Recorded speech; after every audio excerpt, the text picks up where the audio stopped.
సార్వత్రిక ఎన్నికలలో భాగంగా రాష్ట్ర ముఖ్యమంత్రి వైఎస్ జగన్మోహన్ రెడ్డి సతీమణి YS Bharathi Reddy, Kadapa MP YS Avinash Reddy చెల్లెలు శ్వేతారెడ్డి, సతీమణి వైఎస్ సమతారెడ్డిలు పులివెందుల నియోజకవర్గంలో జోరుగా ఎన్నికల ప్రచారం నిర్వహిస్తున్నారు.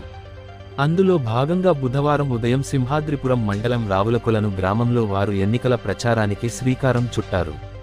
ఈ సందర్భంగా గ్రామంలోని మహిళలు వారికి మంగళహారతులతో స్వాగతం పలికారు.